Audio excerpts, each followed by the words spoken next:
So Seth, thank you so much once again for being on the podcast. I have some bad news for you. We're going to have to start a business together right now. We're going to have to come up with a sort of a business idea together. And it's a bad news because you have to work with me for a bit and I'm not the best at it. You are. So let me frame that, the challenge I want us to go through together right now. So we are starting a business. We have, let's say, $1,000 to spend. And we have to be profitable in 3 months or less, right? The only thing that I like to set as a condition is that you cannot use your name at all. You have to remain anonymous, so you can't use your audience, right? Sure. So let's start right now. Let's say we have to create a business together from scratch. Let's say it's an online business. We have to sell it. We can use the medium of internet to sell it. How would you go about creating a product that people would actually like? Well, it's a great way to start. Let's understand the first thing, which is we are going to be marketing with people, not at them. And that is a fundamental shift from the way most business people think. They think they should have a factory, it should be up and running, they should figure out what they make, and then they should do something to people to get those people to notice them and to believe that they need what's being sold and then to buy it.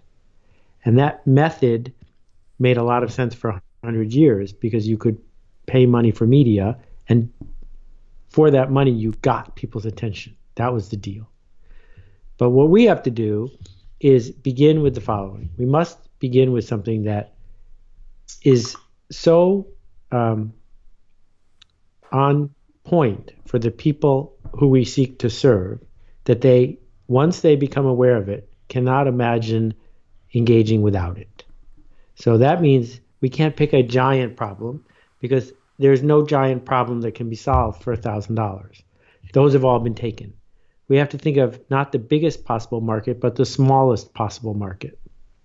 The smallest possible market that can sustain us, and figure out how to bring that group of people something that they can't imagine being without so that they will tell other people.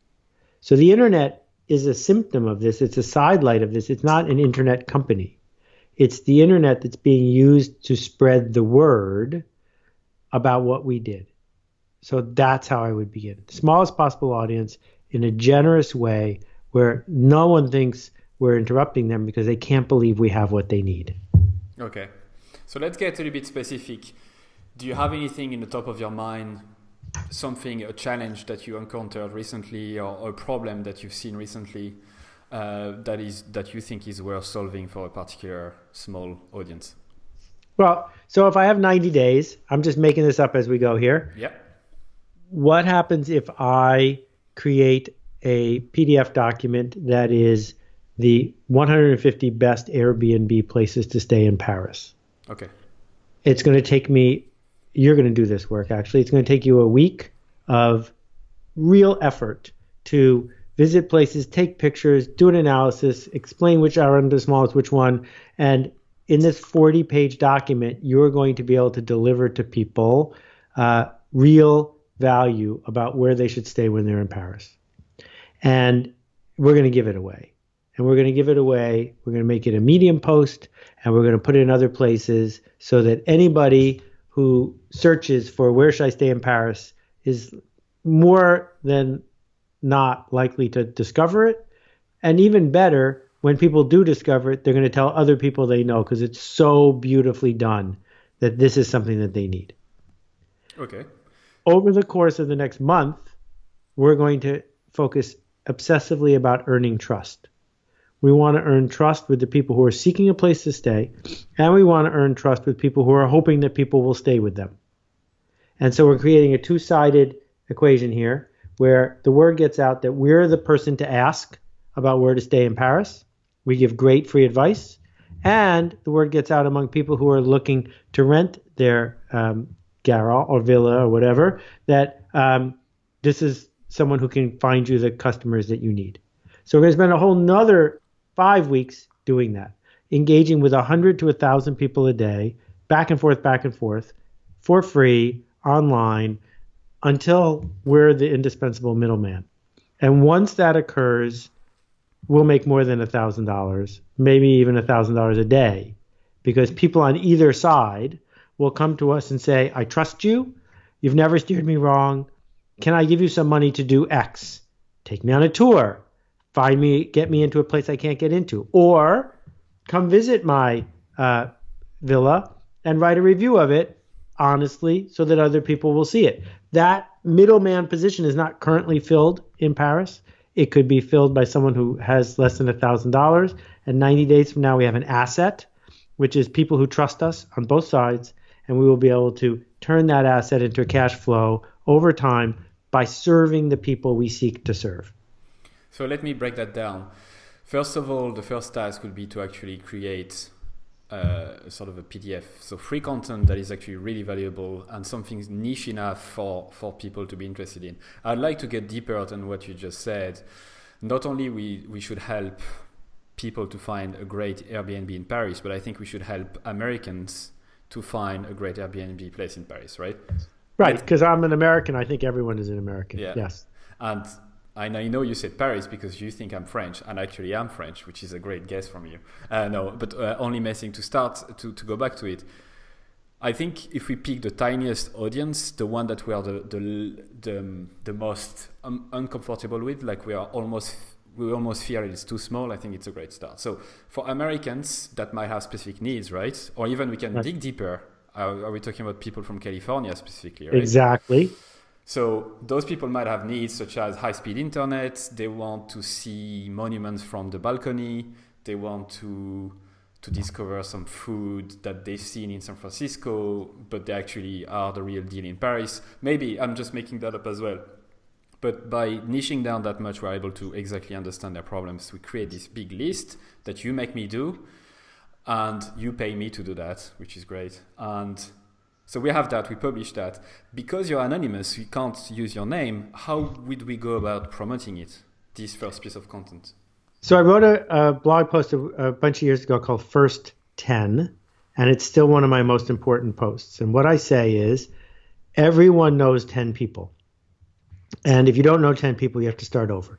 If you know 10 people, you give this thing to them. If they tell other people, it's good. If they don't tell other people, you need to make something better.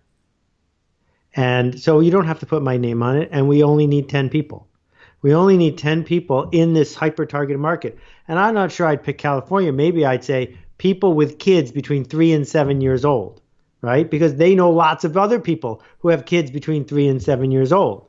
That what we're seeking to do, another one that's very similar is we all know the documentary Jiro Dreams of Sushi that became a sensation, and now the waiting list to get in to have dinner with Jiro is enormous. Well, I could imagine a business that does nothing but act as a concierge for people who want to eat dinner at Jiro's.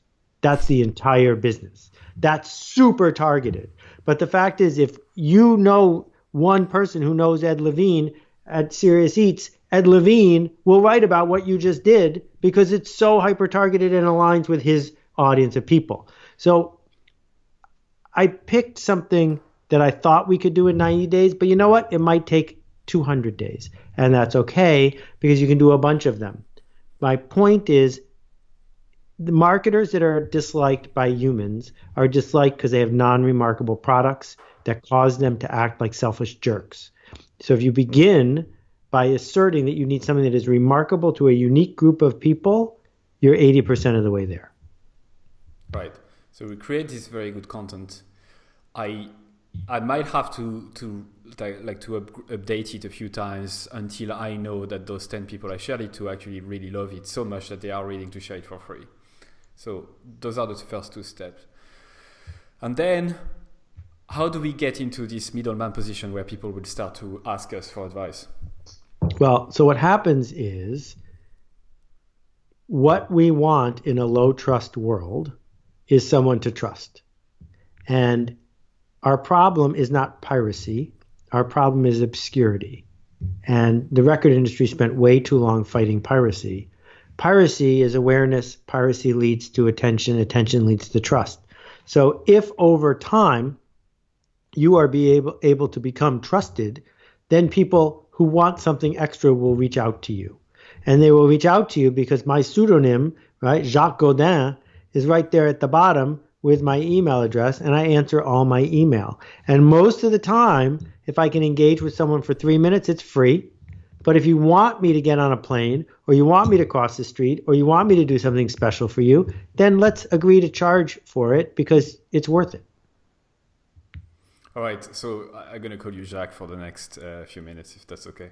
So Jacques, you will... Oui.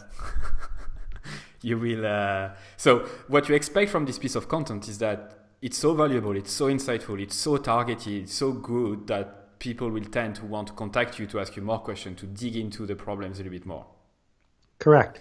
And by answering them, by being kind, by being helpful, you hope that they will trust you in return and therefore trust you enough to perhaps pay for something slightly bigger than what they got from the free content.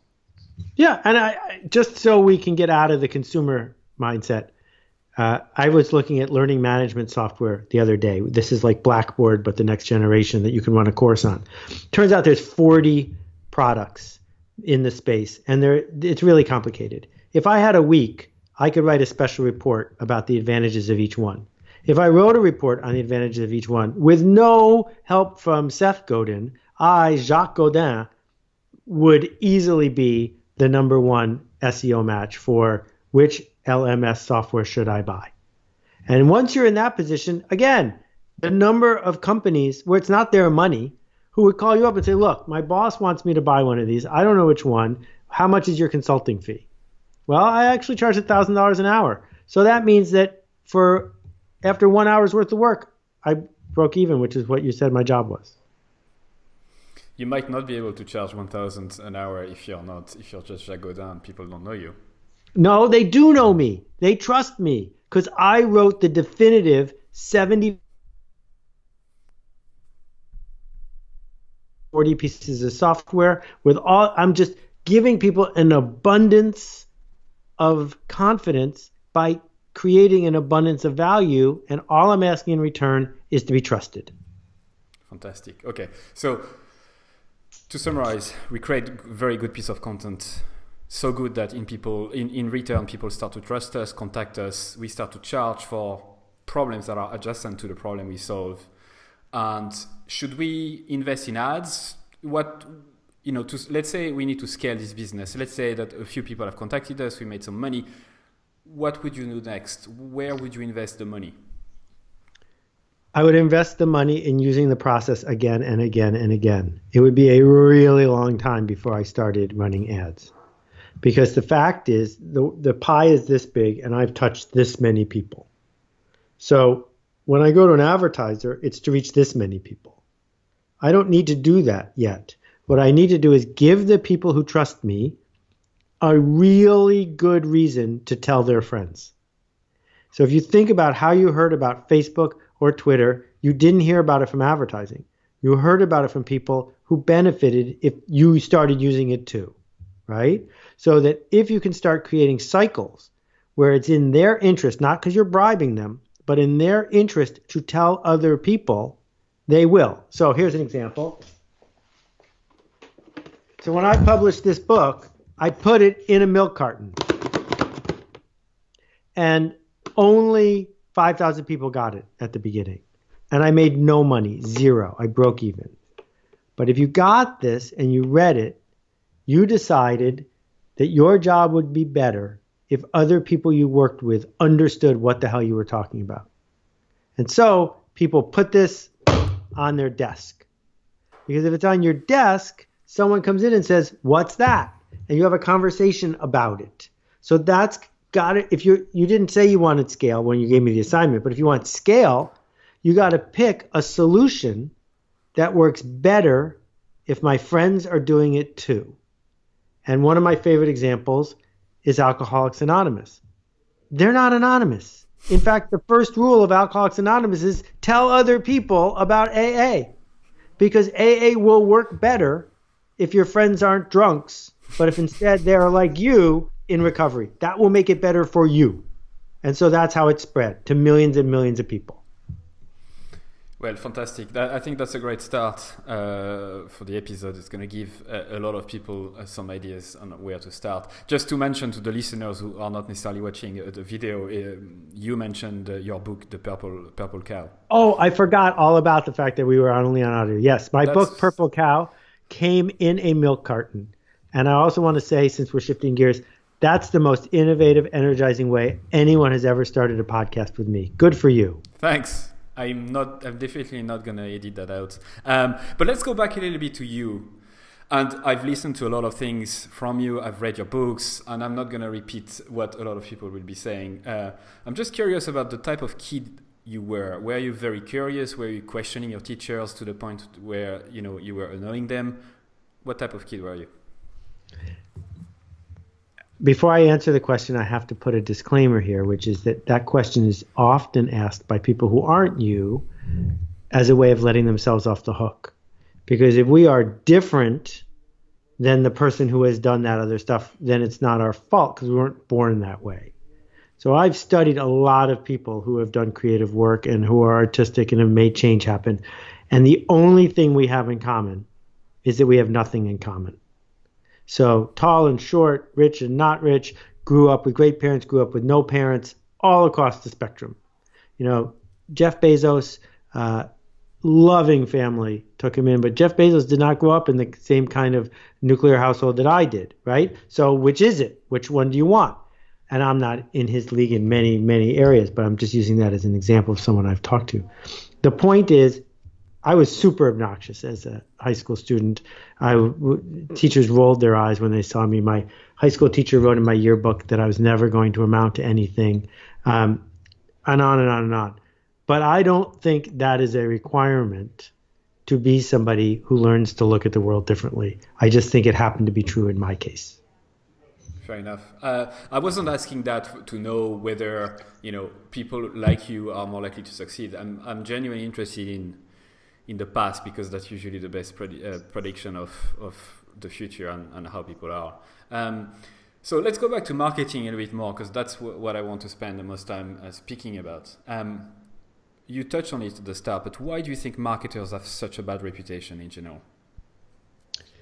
There are two reasons. The first reason is that most of us deserve it because we're selfish, lying, short-term thinking scum who believe that our job is to manipulate people as we market to them. But the other reason, which is just as big, is that people understand that they are culpable, that consumers fall for short-term stuff. They're not disciplined enough to ask the hard questions. They're looking for magic beans and rainbows and pots of gold. And we feel terrible when we get tricked, partly because we knew better. And so, the reason that buying a car in the United States is so horrible is because customers insist on it being that way.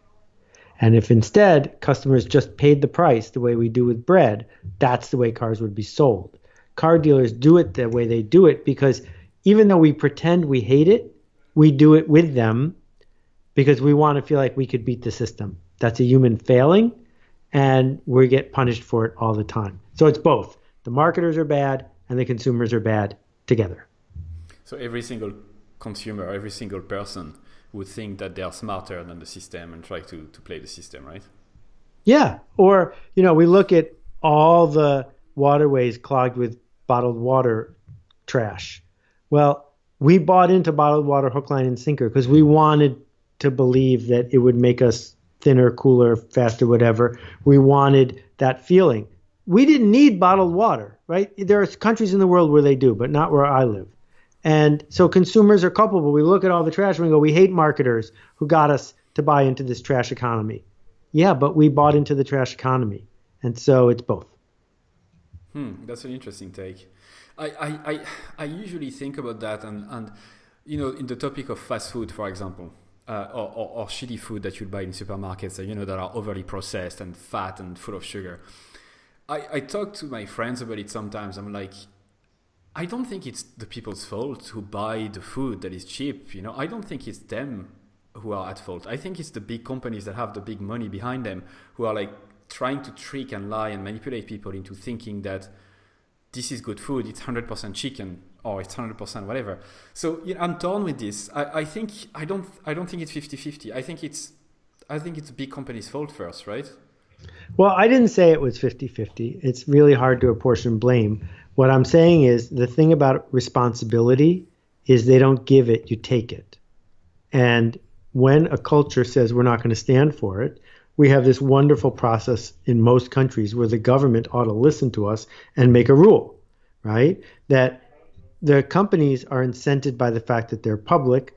As public companies, they have investors. Those investors are us. The investors are short-term selfish people who want the stock to go up tomorrow. And so we push the companies to do the very thing we say we don't want the companies to do. And so it's this giant circle where everyone is responsible. Who is the most responsible? The well-paid CEO, for sure. Because the well-paid CEO needs to have the guts to look the market in the eye and say, no, we're not going to do that. We don't stand for that. And if you want to sell the stock, go ahead. Yes, that is her responsibility. But all of the factors at work make it so that she has to make that difficult choice. So I refuse to let anybody off the hook. I don't let myself off the hook.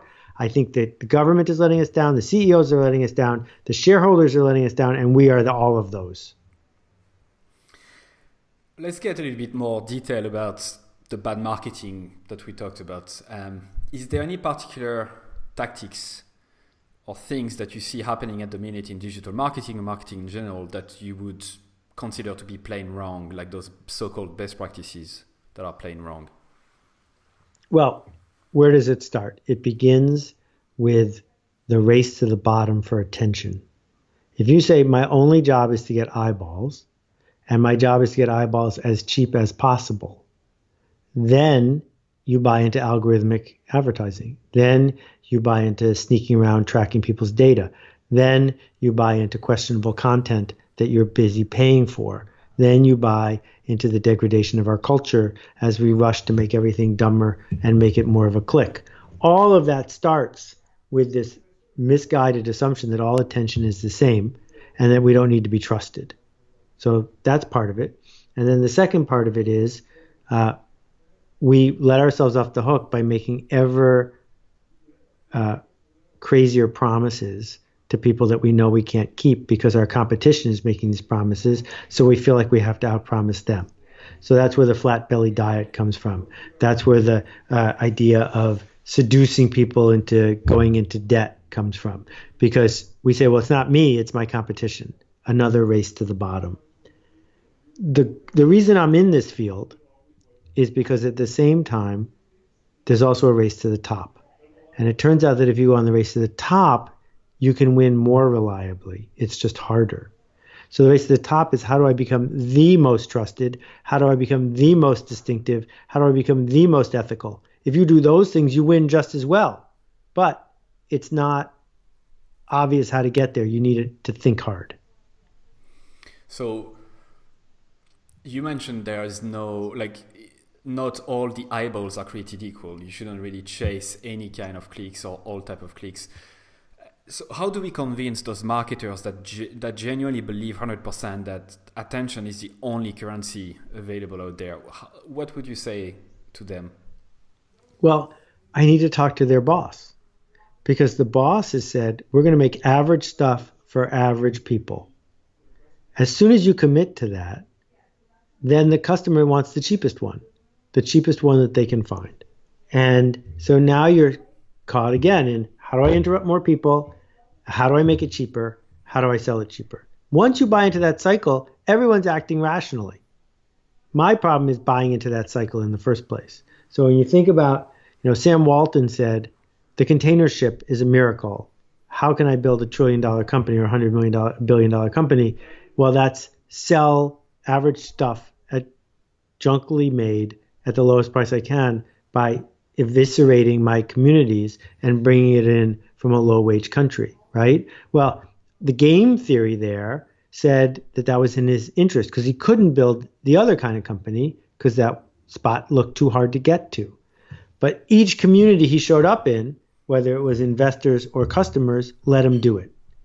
And so what we have to figure out how to do, because on the internet, no one knows you're a dog. On the internet, anyone can show up with anything, is we've got to figure out how to create standards so that No, you're not going to see an ad like that on a well-known website.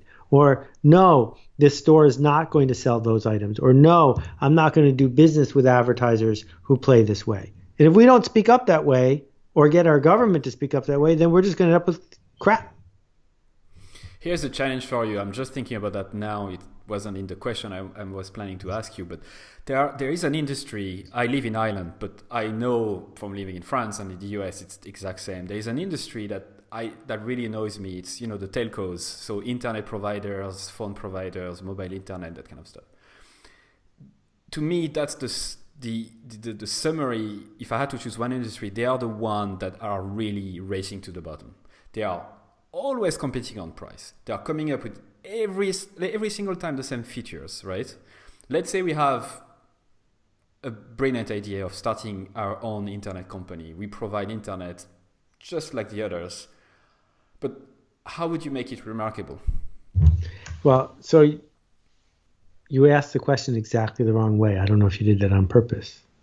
Oh, no. You can't begin by saying, how do we make it just like the others and make it remarkable? You have to say, how do we make it different from the others so that it is remarkable? And then you say, and how do we make it for the smallest possible audience? And that part takes discipline. But when I think about the magic of an internet company or a telecom company, what do they do for a living? They connect us to other people, something we desperately want. So there are only two ways to do it. You can connect us to other people the way everyone else connects us to other people, in which case I'd like the cheapest, thank you very much. Or you can connect us to different people in a different way, people I can only reach through you. This is what Facebook does. Facebook says anyone could build the software that's Facebook. It would take, 10 smart people a month because you're copying it. But it wouldn't be worth it because the people you want to reach aren't on your site, they're on Facebook. So the opportunity for someone is to say, where's the minimum sized group of people who desperately want to be connected in a new way? If I can connect them using hardware and software, they'll want to be connected because they don't want to be left out. And from that little circle, if what I'm doing actually works, the circle will get bigger. That is the way it always happens. I think that's the right way to frame it. So we wouldn't start by trying to be average and reaching the same amount of people that they would be reaching out to. And the other important thing here that you've just said naturally as if it was so easy, but I think a lot of people struggle with that, is you were able to quickly identify the job to be done, the actual core first principle of the reason why people use internet for. So I think that's a very good lesson for listeners, is that we always have to think about the first principle behind the product or service we use. That's the best way to market. It's really to think about the core emotions, the core feelings, the core things that we do with it. So I like very much like that part of the answer as well. In 1999, you wrote the book. You came up with the term permission marketing. And since then, a lot of other companies and people have used the term or changed it slightly from permission marketing to inbound marketing, but basically the same concept, right? So you're pretty good at spotting trends before anybody else. Do you have any methodology behind it? Do you have any way to find things before they seem to be mainstream? Well, since it's my main claim to fame, I'll let you know that I started doing it in 1990.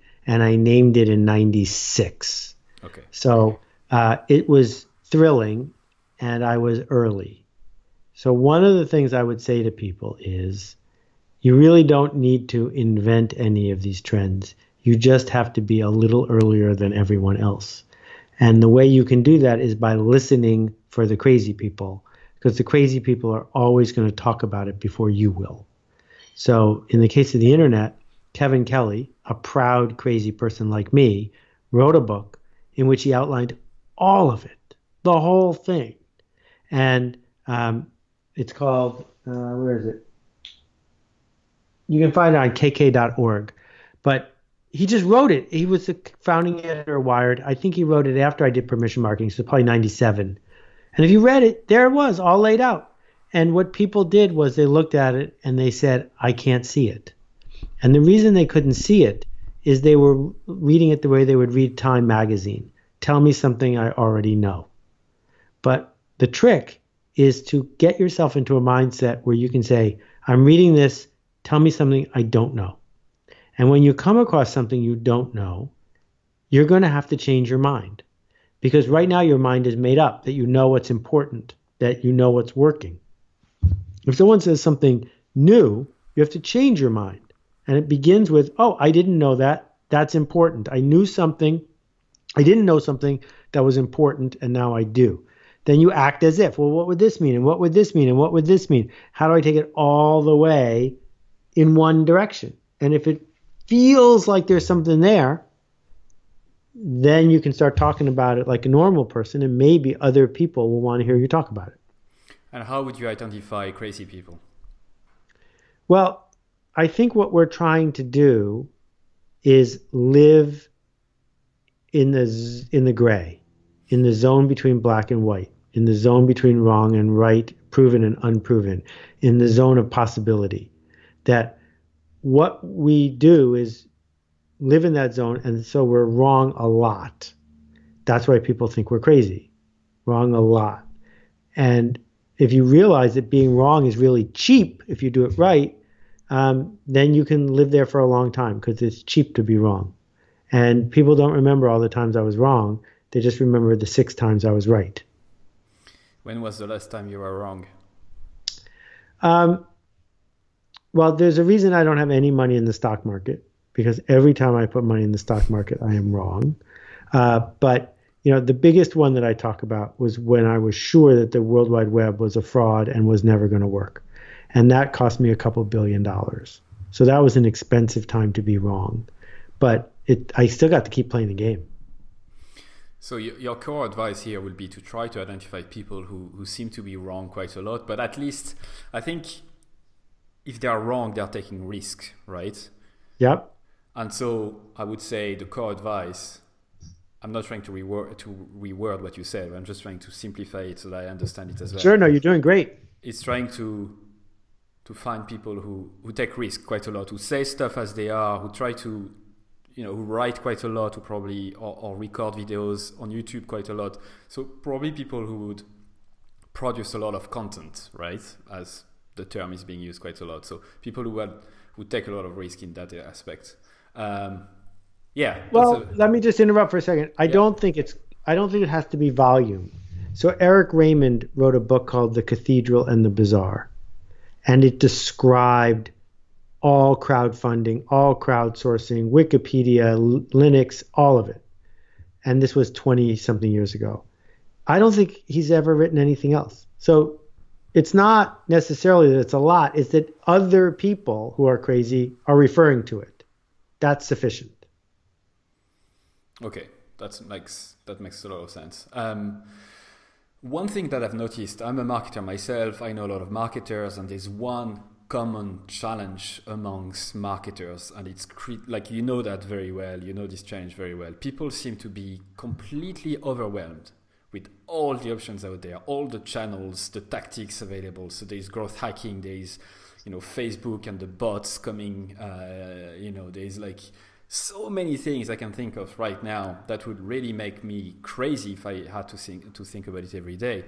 So what's your advice for people and marketers in particular who are getting lost in the sea of all the things? Right. Marketers in 1966 only had to buy TV and they were done, right? The TV was the magic bullet. So we grew up believing that there was a magic bullet. There isn't one. What I would say is, number one, the asset you're building is trust, connection, direct connection with the end user. Whatever method you want is fine as long as it leads to a direct connection with the end user. And number two is, being in a lot of places is not nearly as important as being in a place well. So I'm not on Facebook. I'm not on Twitter. It's fine that you just pick something. It doesn't matter if you pick the perfect one. You just pick something. And by picking it, by choosing it, by saying I'm a podcaster, not a blogger, by saying I speak at conferences, but you can't find me online. Pick your thing. own it, build your asset there in a way that others don't have the resolute force of will to sustain. Because that's what you're trying to do, is to be the one and only. So you have to build a fort high enough that everyone looks at that and says, I could never build a fort that high.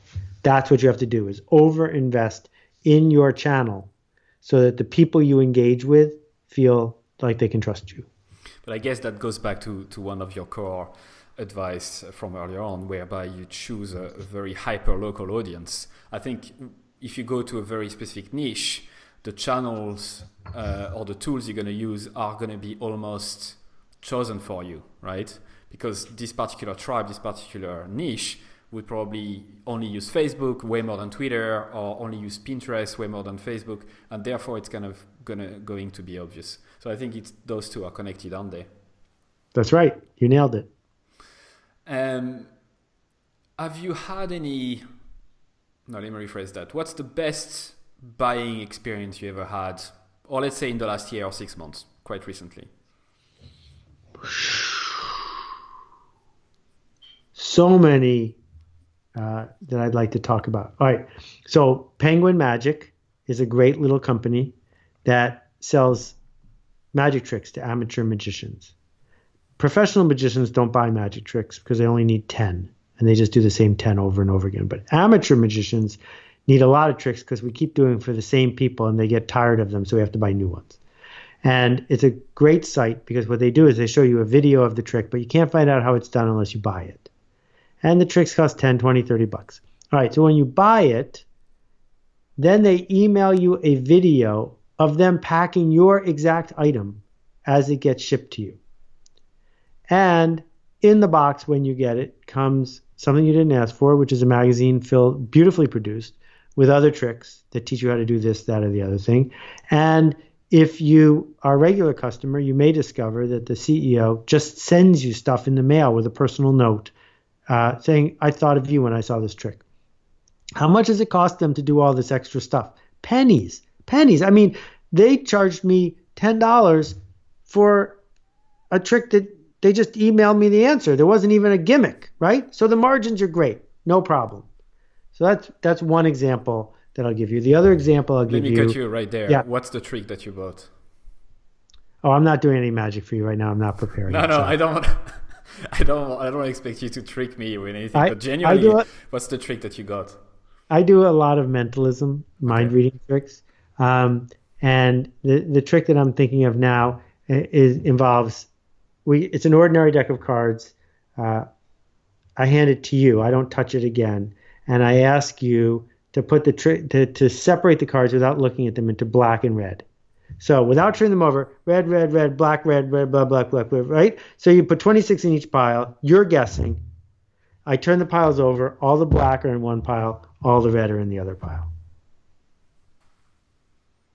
I'm not going to ask you the question. It's so good. To get the trick, you have to pay $10. So here you go. It's so good. It's so good. All right. And then the other one is a little more subtle, which is Danny Meyer, the great New York City restaurateur, has some of the fanciest, nicest restaurants in New York, and there's no tipping allowed. Now, I don't know about Ireland, but I know in France it's a different thing. But in the United States, people tip 15% or so, and all the money goes to the waiter. The people in the back who cooked don't get anything. Danny thinks that's ridiculous and unfair. So he's betting his whole company on creating a new standard. And as a buying experience, it's extraordinary because your engagement with the staff, front of house and back of house, is different because the people who are working there feel differently about how and why they are serving you. And so that's no gimmick, super subtle, and the kind of bold responsibility taking that I'm a huge fan of. That's something I heard from an episode of Freakonomics, the podcast. So they were saying that this guy has more than one restaurant and he started to avoid tipping with this one restaurant. So let me just think about the benefits that happen. So there's one thing, first of all, when you don't expect tipping as a waiter, your relationship with the customer is much more genuine, right? So that's one thing that is said. The second is, if I remember well, that in the back of the house, those like the cooks and all of those people were generally paid way less. I don't remember why it happened, but they were paid way less. So in this instance, because it's against the law to give them tip money. that's it. So it's against the law. So now that everybody is not on tip, they were able to increase the pay for those people, if I remember well, so that people were happier and they were staying for longer because there was a low retention rate of particular people Right. in the back of the restaurant. There's another benefit. I don't remember when. Well, actually, one of the big benefit that happened, one of the best thing that happened to him and the restaurant is that this move made him so much publicity that he was booked for months and months and months and months. So I guess he was being remarkable this way. But it's a very interesting topic. In France, you don't tip. In Ireland, you kind of tip. Sometimes you don't. But it's not as far as the US where you kind of have to tip. So it's a very strange place to be at the minute because you have to judge people based on their performance and then you don't tip them if they're bad or if you think they're bad, which is not really a good feeling, is it? Right. And so, but you asked me about the buying experience, and what it makes me feel like when I go is someone who is engaging with professionals who care about equity. And that feeling is one of the things I want when I go to a restaurant, because if all I want to do is eat, I stay home and have a can of beans. Yeah, it's all about the experience more and more. I'm interested to know, you've identified a lot of remarkable companies in the past. Do you have any example of remarkable companies that used to be remarkable that are not remarkable anymore?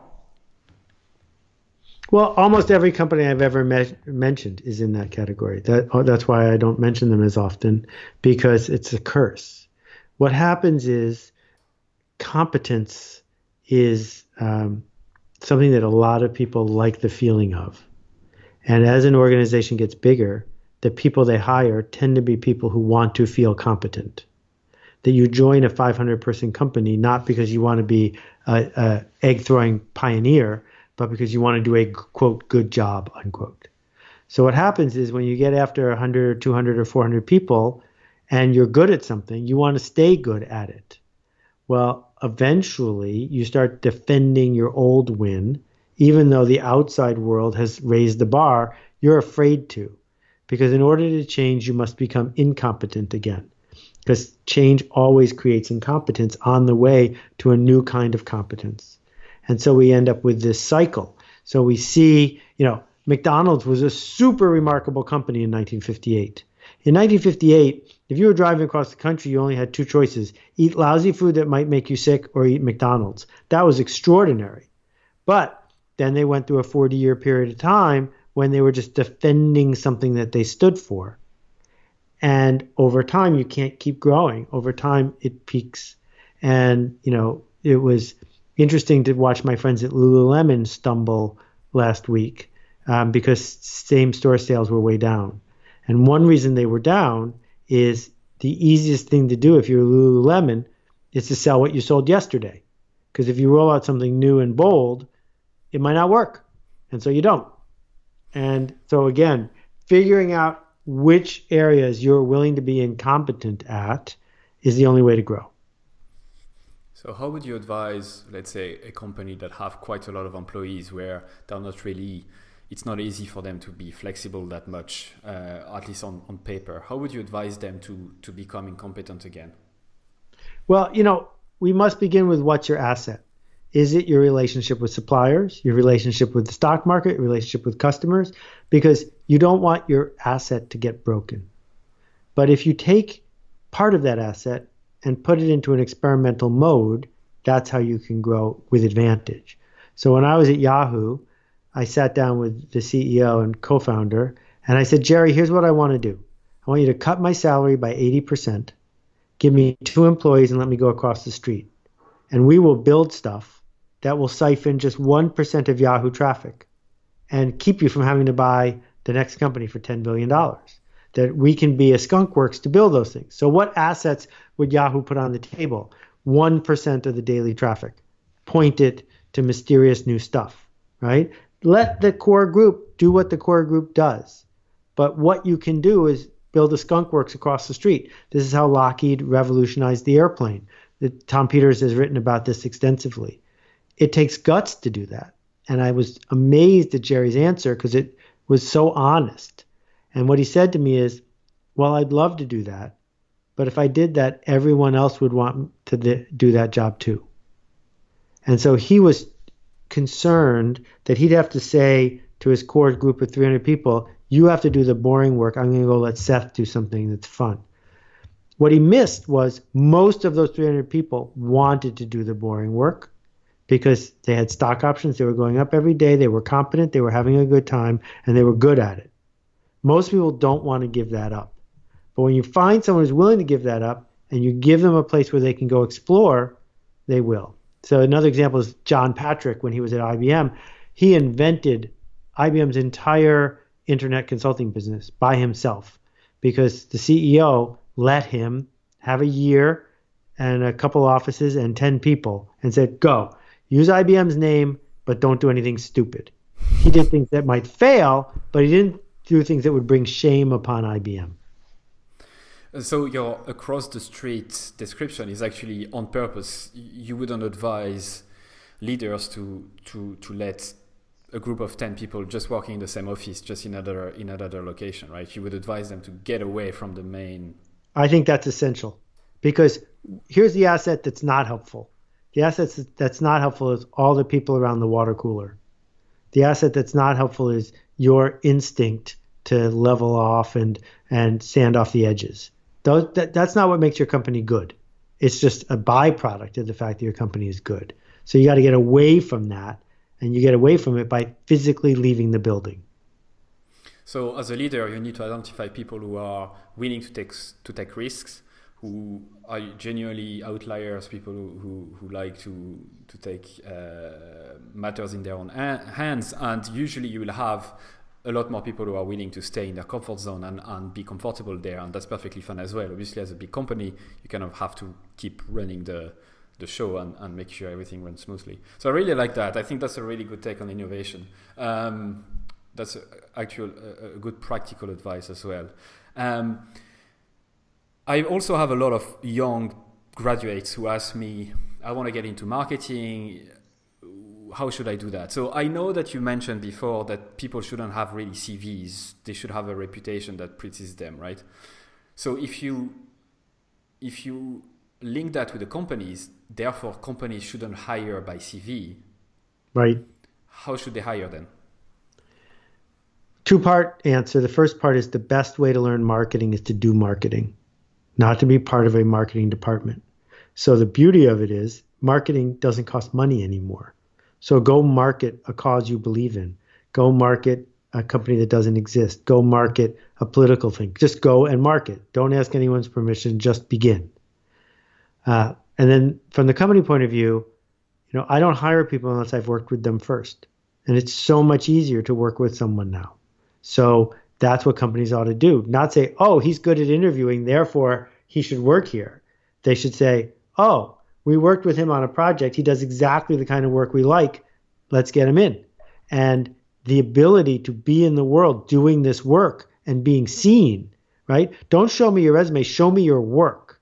And in our field, that's easier than almost any other one.